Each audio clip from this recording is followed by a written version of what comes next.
We arrived at work one morning and we went back to open the book drop and empty the books out, and there inside was this tiny little kitten, and he was buried under tons of books. The book drop was just full of books.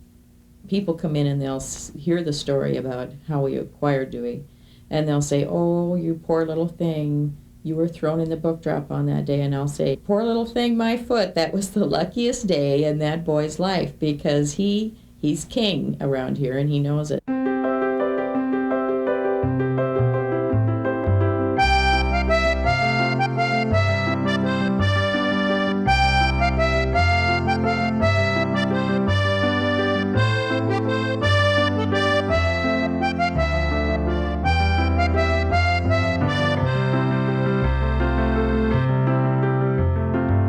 Is the librarian in charge of rodent control. Because we haven't seen any mice around, she's doing a good job, so she'll stay on the payroll. Herbie the cat, we consider him a part of the security force around here because he's always out front, main entrance, and has never, as far as we know, taken any money for his assistance in security. But all he's asking for is a can of cat food and a drink of water, and he's happy that way. He is absolutely a member of the staff here. In fact, his veterinarian gives him a library employee discount. His main job is marketing and public relations, and he couldn't do a better job if he went to school for it. I think our philosophy is best expressed by the concept on our membership card, which is simple yet profound. How natural and good that every cat has a place of love and respect, among them and especially the library cat. I think this sums it up quite well. I didn't realize that there were so many libraries that had cats, and that there were people who were members who didn't have cats in libraries but just thought it was really an excellent idea, and that I sort of got the impression that we were sort of, like the women's suffragettes. Really, this was something that was good for people, and that, the library cat society was going to lead the way. We have known at least, over 30 libraries that do have cats in their libraries. Not all of these libraries or their staff have become members of our society. And considering that there are 15,000 public libraries, there seems to be much work to be done. I don't think that the Cat Library Society or whatever it is has the right to even suggest that all libraries should have cats. We should have the ability to use our independent judgment, perhaps our First Amendment rights even.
We decided to buy a cat for the newly erected Douglas County Library and turned around in our heads thinking of what is a good name for a cat, Scottish fold cat with little turned down ears.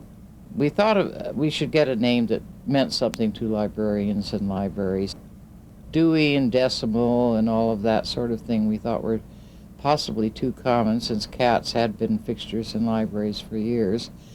And we settled on Baker. Baker and Taylor Company is probably the world's largest distributor of books to both bookstores, libraries, and what have you, any place where books are either sold or collected. We contacted Bill Hartman, who was the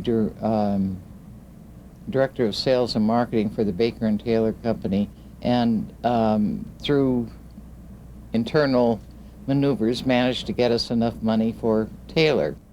We've always had an excellent relationship with the Baker and Taylor Company, and we're happy that we honored them and they honored us by using these two lovable cats as their mascots. It's hard to find a library anywhere in the U.S. that's not aware of the Baker and Taylor cats. And when I go around and visit libraries, I often see one of the posters in the technical services department. So we know the cats are making the rounds of the nation's libraries. Baker and Taylor are very unassuming. They don't consider their fame worth noting, but they do get their fair share of tourists. We've had librarians from the Caribbean and Canada and Europe come to see them. We've even had tour buses stopped. I can't imagine making a special trip just to see two cats, but then I make that trip every day.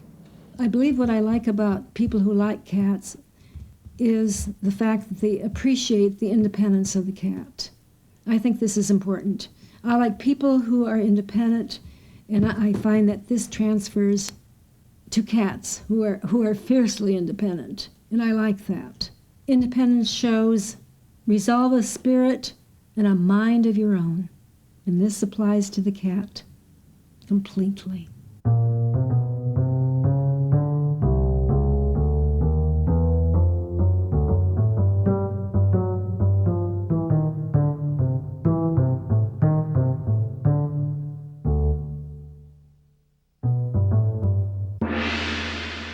A lot of people think that the Now Meow was written by me, since I write other books, but in fact it was written by Waldo, our oldest cat, Waldo Pussy. To kill a mouse, I must be at one with the meow, at one with the way.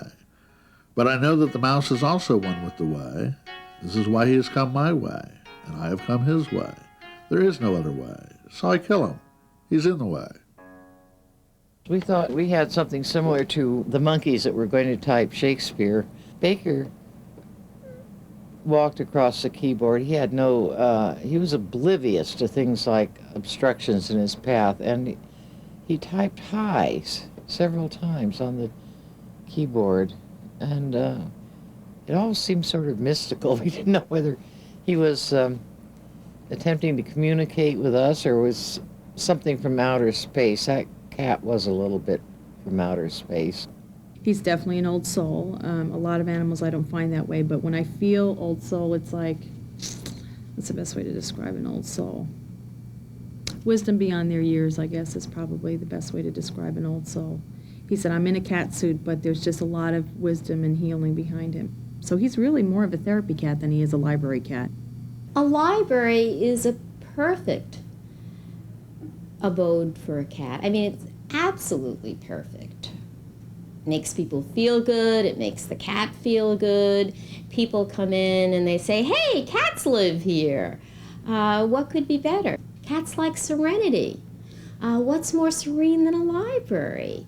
My goodness, a cat exudes serenity. A cat exudes zen, yoga, ballet, all of those things, and it can do them naturally. And we have to go to great pains to learn half of these things. A cat is whereas if another animal walked into a meditation hall, it would be probably a disturbance, a duck or a dog or a snake. You know, there's a certain energy about them that probably they'd be asked to leave. But if a cat walks into a meditation hall, I just think we probably just let it settle onto a nice soft cushion, probably seeking the sun if it was a cool day, and will probably enhance everybody's meditation because they're so relaxed. In the same vein, if a student is in the library and either trying to concentrate or trying to just seek comfort, I think that a cat would just, again, encourage and teach that person and enhance that situation. The librarians and the libraries, the patrons, the adults and the children are the recipients of the goodwill and service that these cats contribute to their library. And certainly our society needs both. I think we all need to love and be loved. And Rosie was that. She was someone who would give her love unconditionally. She would climb up and sit on someone's lap who had never been near her before, and she would just choose that lap to sit on. And imagine the feeling for someone who may not have had that experience, to be chosen, to be sat upon. I mean, I think that's a real neat feeling. It was amazing how many libraries commented on the fact that the cats actually, they thought, increased circulation, which is always, that's the bottom line for libraries, because funding is based, at least in Ohio, on circulation. Well, I have a people counter. It's a counter that counts the number of people in and out of a door, and the cat's tail is just high enough to make it click so that it looks like I have lots of people coming in and out here, because the cat will sit in front of the door with his tail going back and forth, and the people counter's going click, click, click, click, click, click. We've had people come in and say, could we check out Baker for the weekend? And I tell them he's reference only in library use. I understand that in some libraries, the librarian has been asked if a patron could check out the library cat. I haven't seen this in practice, but I'm not so sure that I would endorse it heartily. I think the library cat that has a temperament that doesn't really fit in with this kind of thing. The library cat is not a toy. We had people ask if Baker, who would sleep very soundly on the counter, were stuffed. We assured them that yes, that was a live cat, and no, he was stuffed in one sense but not in another. Baker is absolutely, or was absolutely, addicted to cantaloupe. For a very silent cat, he developed a strong, high-pitched mew and would head for it even if it were 50 feet away. He would smell cantaloupe. He ate the rind and all, and he would carry half a cantaloupe around in his mouth and growl at anyone who tried to take it away from him. Taylor, on the other hand, couldn't care less about cantaloupe. He liked yogurt. His one problem was getting his head stuck in the little plastic cups. That's the price of gluttony. Today is Emily's birthday. We have a cake for her that has rats on it, rubber rats, that you buy for cake decorations. Many years ago, the library acquired a kitten who was named Muffin and became the library cat. Somehow, many people perceived that this was kind of a cool thing to do, to have a library cat. A member on the Board of Trustees developed a very severe allergy to cats. She said, I have to resign, I cannot come into the library. The board took this under advisement and decided that they would find another home for Muffin and that the board member would be able to stay. One person is allergic to cats, so because of that, there should be no cat there, regardless of the feelings of over 300 other people who were willing to sign petitions to keep that cat there. So the right solution would have been, if this person was allergic to cats, just don't come to the library.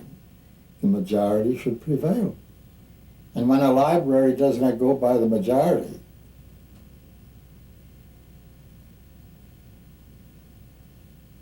the library suffers in the end.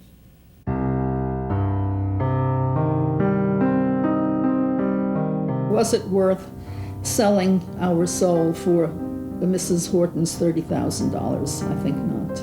If we cannot operate in a manner that is ethically and morally correct, then there's not enough money in the world for that.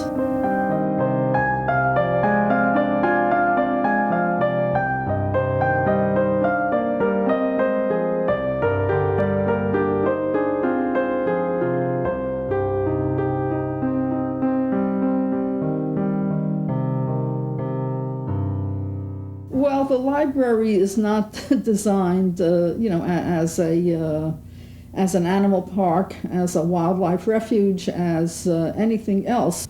We now have an animal-free environment in the Putnam Valley Library so that anybody with any allergies can come in and safely browse and read and so on and so forth. I'm allergic to cats too. I sneeze a lot. So Fred basically, lived here in the library and was very welcomed and accepted. And then out of the blue, this controversy started with Mrs. Delaney. She said she was not only extremely afraid of cats, she had numerous allergies and that she couldn't breathe anywhere that a cat had been. So she was demanding that the cat be removed, and she was indicating that we had not taken her complaint seriously. But we tried to accommodate her, and we said that we would, if she would let us know when she was coming to the library, we would put Fred out in the maintenance area, which we did for some other patrons, and it worked very satisfactorily. We also said we would bring books to her house. First of all, I don't think that they should have to bring books to my home. I consider my fear a handicap, but I don't consider myself a cripple. I should be able to walk into that library. And I should be able to walk into that library without the fear that someone will open a door and that cat will get out. There were some Fred supporters who were very extremist in their views, and it's unfortunate that Mrs. Delaney was getting death threats, phone death threats. People were leaving dead mice in her mailbox. It was, I found that personally very sad. They treat people who are afraid of cats as if they're lepers or crazy or something. And fear is fear, no matter whether it's afraid of a cat, afraid of a spider, afraid of a snake, or afraid to fly. This doesn't make me a ridiculous person. It doesn't make me an idiot or stupid. It just makes me a person with a handicap. People should be considerate because of this. And thank God that they don't have this fear themselves. I don't think there's a person on this earth that doesn't have some kind of a fear. Unfortunately, mine is of cats. There seems to be no middle ground for discussion at times because the emotions among the participants are quite high. And however, mercifully, the cat who is under question is not aware of this. If we had had many people in town who objected to a cat in the library, we might have come up with a different decision.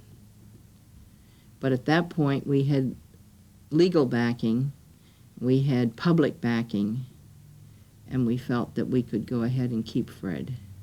There was a meeting that night that they had whether they would keep the cat and keep me out of the library.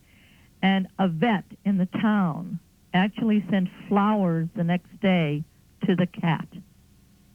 Now, if these people aren't insane, I don't know what they are. Unfortunately, people have more compassion for animals than they do for humans.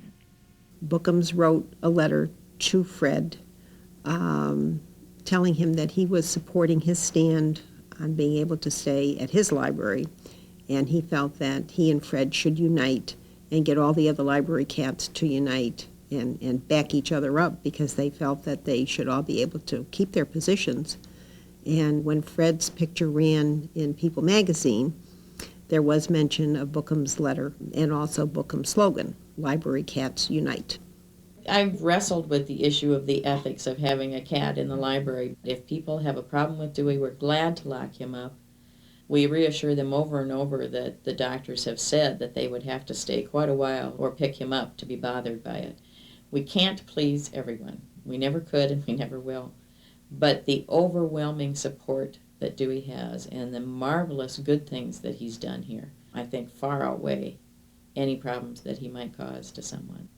I really would hate to see anyone not be able to use the library because they're allergic to cats.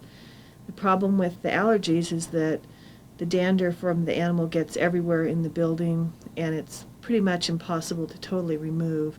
One of the aims of the Library Cat Society, in view of these serious obstacles, is still to promote the establishment of a cat or cats in a library setting. If 100 people are for something and you have one person that's against it, who do you listen to? your heart is tugged in both directions because you understand what this person is saying and you sympathize with that person. But what about the people who love an animal and want to keep that animal? Then what do you do? I mean, you're taking that pleasure away from all those people to satisfy the pleasure of one.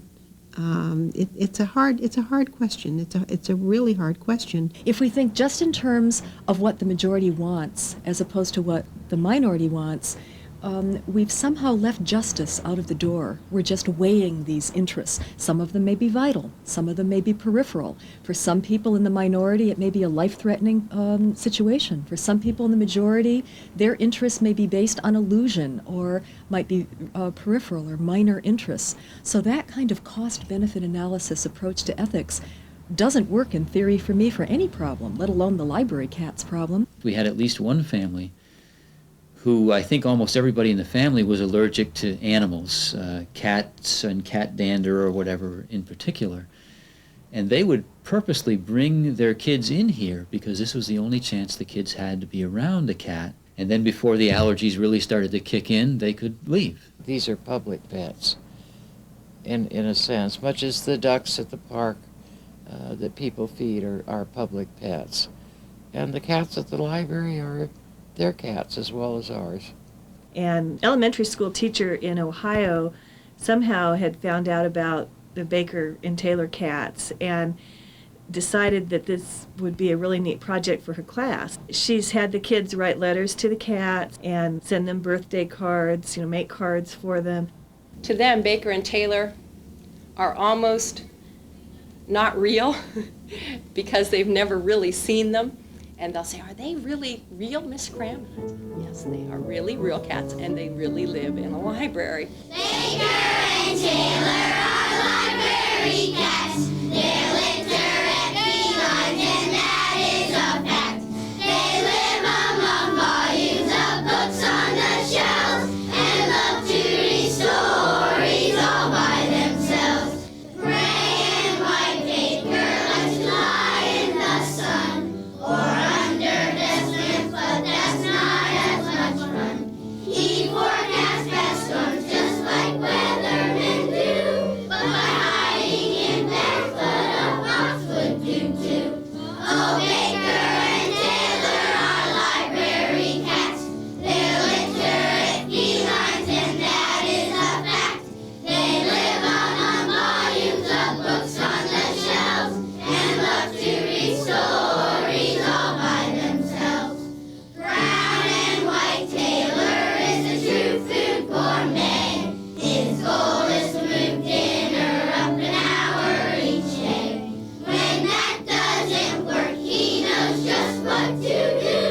He'll stare at your lunch and sit there and drool. Oh, Baker and Taylor are library cats. They're literate felines, and that is a fact.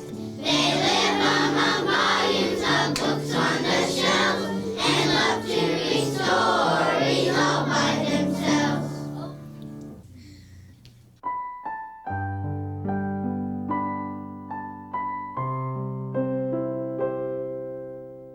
Baker became a little quieter, a little bit more withdrawn. I think almost overnight his condition became very apparent. His lungs filled up with fluid. He was having difficulty breathing, and I took him down to his vet of record, whose office is covered with pictures of Baker and Taylor. And we were both in tears, and we made the decision to put him to sleep. I went back to work. I don't know why. I guess because I thought if I went home I would get even worse. So I felt if I just stayed at my desk and cried and worked, I'd be okay. The worst thing, I think, was Taylor. The cats were very rarely separated throughout their lives, and Taylor spent, I think, a month looking for Baker every day in all the places that Baker would ordinarily go. He would look for Baker, and Baker wasn't there. Taylor got more vocal. He meowed more, bring him back, bring him back. That's all I could think of. To this day, he still does a little bit of a look around first thing in the morning to see if possibly we were hiding Baker outside. We also thought that we would put a plaque up honoring Baker. He wasn't much. I mean, he was a cat, but he was a lot of people's friends. Our patrons, people who wrote and asked about him from a great distance after they'd once seen him and met him. But he was a personable guy, kind of guy that you kind of like to hang out with. We had a little ceremony for Baker, and some of his nearest and dearest came by, and we had cookies, which he would have liked, and we didn't have cantaloupe. The library cat will probably always be here because there's a lot of us crazy cat people out there, I'll tell you. And those cats know how to find us. I would advise libraries to try it. But of course, you want to make sure that the cat has a place to go if it is not accepted in the library. But give it a try, because it has proven to be worthwhile and workable in many libraries. And it might be in your library. Give it a try.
Hermit crabs or what are they, invertebrates. A lot of kids just love it that we have 3 little hermit crabs. It really breaks the ice